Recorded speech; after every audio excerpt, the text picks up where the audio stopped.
Hi students, இப்போ நம்ம பார்க்கக்கூடிய ரொம்ப முக்கியமான ஒரு வீடியோ கிளாஸ் 12 பிசிக்ஸ் தமிழ்ல 12ஆம் வகுப்பு இயற்பியல் government school and matriculation school Tamil medium and English medium ஸ்டூடெண்ட்ஸ்க்கான ஹோட்டல் எக்ஸாம் 2024க்கான கோல்டன் கொஸ்டின்ஸ் தான் பார்க்க போறோம். 70க்கு 45 பிளஸ், அதாவது 70க்கு 50 வரைக்கும் ஈஸியா ஸ்கோர் பண்ணலாம். கரெக்டா? சோ அதுக்கான முக்கியமான ஒரு வீடியோ. சோ இதுல பாத்தீங்கன்னா நம்ம 5 மார்க்ஸ்ல 10 கொஸ்டின்ஸ், 3 மார்க்ஸ்ல 10 கொஸ்டின்ஸ், 2 மார்க்ல 15 கொஸ்டின்ஸ், 1 மார்க் புக் பேக். இது மட்டும் தான் நம்ம ப்ரிப்பேர் பண்ண போறோம். சரியா? சோ இத ப்ராப்பரா நீங்க ப்ரிப்பேர் பண்ணீங்க அப்படின்னா கண்டிப்பா நம்ம இந்த மார்க்கை ஸ்கோர் பண்ணலாம். சோ இப்போ நமக்கு டைம் இல்ல, எக்ஸாம் நெருங்கிட்டு இருக்கிற டைம்ங்கறதுனால நான் ரீட் பண்றேன். பட் 5 மார்க் மட்டும் நான் எழுதி போட்டுருக்கேன். தமிழ்லயும் எக்ஸ்பிளைன் பண்ணுவேன், இங்கிலீஷ்லயும் சொல்றேன். 5 மார்க்கை பொறுத்த வரைக்கும் first question axial line and equatorial plane. இது ரெண்டுமே தனித்தனியான கொஸ்டின் தான், தனித்தனியா கேட்பாங்க. பட் ஃபர்ஸ்ட் யூனிட்ல நீங்க இதை பிராக்டிஸ் பண்ணும்போது தமிழ்ல அச்சுக்கோடு மற்றும் நடுவரை தளம் சொல்லுவாங்க. இது எலக்ட்ரிக் ஃபீல்ட், அதாவது மின்புலம் ஃபர்ஸ்ட் யூனிட். இதே மாதிரி தேர்ட் யூனிட்லயும் ஒன்னு இருக்குன்னு சொன்னேன், அது மேக்னெட்டிக் ஃபீல்ட், காந்தப்புலம். சோ ரெண்டுலயுமே பாத்தீங்கன்னா சில லெட்டர்ஸ் மட்டும் தான் மாறும் டெரிவேஷன்ல. சோ அதனால இதை பிராக்டிஸ் பண்ணும்போது அதையும் பிராக்டிஸ் பண்ணீங்கன்னா இன்னொரு 5 மார்க் கிடைக்கிறதுக்கு வாய்ப்பு இருக்கு. இதுக்கு மேல நம்ம எடுக்கிறதுக்கு வாய்ப்பு இருக்கு. சரி, ரெண்டாவது electrostatic potential due to an electric dipole, discuss its special cases. தமிழ்ல மின் இருமுனையால் ஒரு புள்ளியில் நிலை மின்னழுத்தத்திற்கான கோவை மற்றும் சிறப்பு நேர்வுகள். தேர்ட் வேண்டிகிராஃப் ஜெனரேட்டர், தமிழ்ல வேண்டிகிராஃப் மின்னியற்றி. ஃபோர்த் கொஸ்டின் காஸ் லாவோட, அதாவது காஸ் விதியினுடைய முதல் பயன்பாடு, ஃபர்ஸ்ட் அப்ளிகேஷன் என்னது? Electric field due to an infinite long straight charged wire, அதாவது மின்னூட்டம் பெற்ற நீண்ட ஈரிலா கடத்தியில் ஒரு புள்ளியில் மின்புலம். சோ இந்த நாலுமே ஃபர்ஸ்ட் யூனிட்ல வரக்கூடியது. அப்புறம் ஃபிஃப்த் கொஸ்டின், இது second unit, microscopic model of an electric current and obtain Ohm's law. தமிழ்ல மின்னோட்டத்தின் நுண்மாதிரி வடிவம் மற்றும் ஓமின் விதி. ஆறாவது கொஸ்டின் வீட்ஸ்டோன் பிரிட்ஜ், வீட்ஸ்டோன் சமன்பாடு. ஏழாவது question compare EMF of two cells using potentiometer, மின்னழுத்தமானியை பயன்படுத்தி இரு மின்கலன்களுடைய மின்னியக்கு விசைகளை ஒப்பிட. சோ இது செகண்ட் யூனிட். அப்புறம் ஃபோர்த் யூனிட்ல பாத்தீங்கன்னா construction and working of transformer, அதாவது மின்மாற்றியினுடைய அமைப்பு மற்றும் செயல்படும் விதம். படத்துடன் வரி டயக்ராம் வேணும். 9th கொஸ்டின் பாத்தீங்கன்னா சீரிஸ் RLC சர்க்யூட், அதாவது தொடர் RLC சுற்று. இது 4th யூனிட். 5th யூனிட்ல பாத்தீங்கன்னா question number 10 properties of electromagnetic waves, மின்காந்த அலைகளினுடைய பண்புகள்.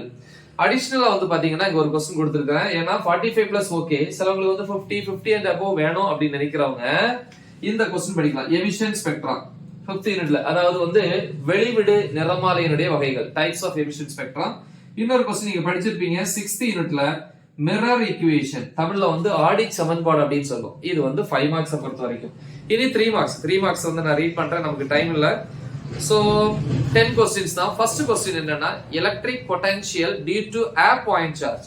இது டைபோல், அது a பாயிண்ட் சார்ஜ். தமிழ்ல ஒரு புள்ளி மின்துகளால் அல்லது ஒரு புள்ளி மின்னோட்டத்தால் ஒரு புள்ளியில் நிலை மின்னழுத்தம். Okay, V is equal to 1/4 pi epsilon naught into Q by R ன்னு வரும்.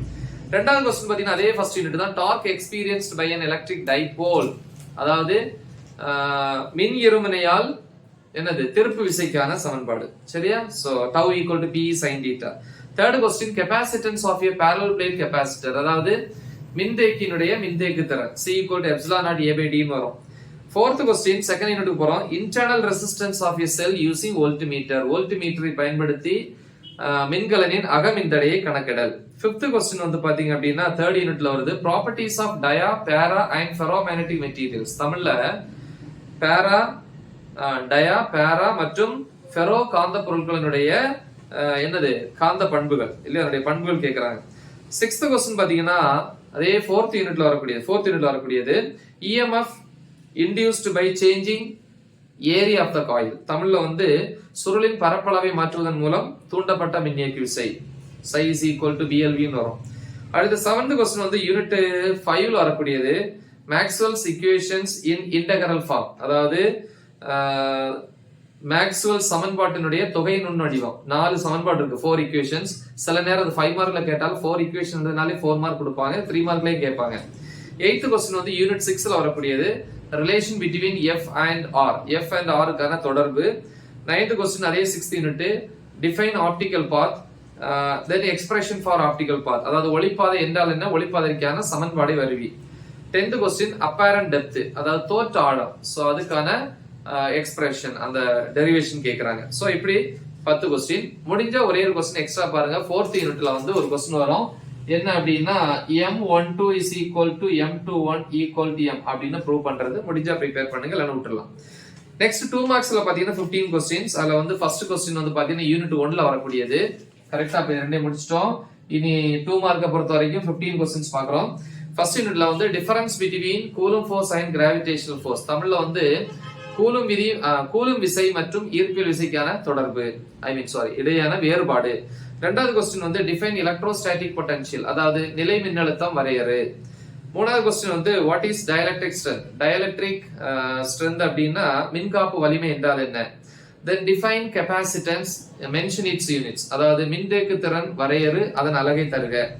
அஞ்சாவது கொஸ்டின் வந்து வாட் இஸ் கொரோனா டிஸ்சார்ஜ், அல்லது அதுக்கு இன்னொரு பேர் இருக்கு ஆக்ஷனட் பாயிண்ட்ஸ். தமிழ்ல வந்து ஒளிவட்ட மின்னிறக்கம் அல்லது கூர்மணி செயல்பாடு என்றால் என்ன. இந்த 5 கொஸ்டின்ஸும் யூனிட் 1ல. யூனிட் 2ல இருந்து வந்து பாத்தீங்கன்னா distinguish between drift velocity and mobility, அதாவது இழுப்பு திசைவேகம் மற்றும் இயக்க எண்ணுக்கு இடையான வேறுபாடு. So 7th question define electrical resistivity, அதாவது மின்தடை எண் அல்லது மின்தடை எண் வரையறு அப்படின்னு கேட்கலாம். 8வது கொஸ்டின் வந்து define temperature coefficient of resistance, அதாவது மின்தடை வெப்பநிலை எண் வரையறு. 9வது question state Kirchhoff's voltage rule, அதாவது கிர்ச்சாஃபின் மின்னழுத்த வேறுபாட்டு விதியை கூறு.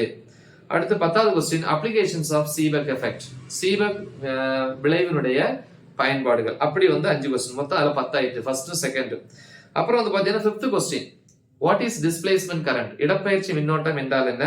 அடுத்து வாட் ஆர் எலக்ட்ரோமேக்னெட்டிக் வேவ்ஸ், அதாவது மின்காந்த அலைகள் என்றால் என்ன. அப்புறம் integral form of modified Ampere circuit, அதாவது மாடிஃபைடுன்னு என்னது, ஆம்பியர் சுற்று விதியை வந்து என்ன பண்ணிருப்பாங்க, திருத்திருப்பாங்க. திருத்தப்பட்ட ஆம்பியர் சுற்று விதியினுடைய தொகை நுண்கணித வடிவம். 14th கொஸ்டின் வந்து வாட் ஆர் ஃப்ரான்ஹோஃபர் லைன்ஸ், ஃப்ரான்ஹோஃபர் வரிகள் என்றால் என்ன. 15th கொஸ்டின் திருப்பி நம்ம யூனிட் 4 வரோம், state Lenz law. Okay, Lenz விதியை கூறு. முடிஞ்ச 2 கொஸ்டின் அடிஷனலா பாத்துக்கோங்க. Question number 16 define RMS value of an alternating current, அதாவது மாறுதிசை மின்னோட்டத்தின் ஆர்எம்எஸ் மதிப்பு வரையறு. 17th question define Q factor, அதாவது குவாலிட்டி ஃபேக்டர்னு சொல்லுவோம். தமிழ்ல வந்து Q காரணி அல்லது தர காரணி வரையறு. இவ்வளவுதான் 2 மார்க்ஸை பொறுத்த வரைக்கும். சோ பிளஸ் புக் பேக்ல இருக்கிற 1 மார்க். சோ இதை ப்ரிப்பேர் பண்ணீங்கன்னா கண்டிப்பா நம்ம 45ல இருந்து 50 வரைக்கும் ஈஸியா ஸ்கோர் பண்ணலாம். முக்கியமான ஒரு வீடியோ. எல்லா கேட்டகரி வீடியோஸும் நம்ம அப்லோட் பண்ணியிருக்கிறோம். சோ நல்லா தெளிவா பிராக்டிஸ் பண்ணுங்க. மறக்காம இதை உங்க ஃப்ரெண்ட்ஸுக்கு ஷேர் பண்ணுங்க. All the best. தேங்க்யூ.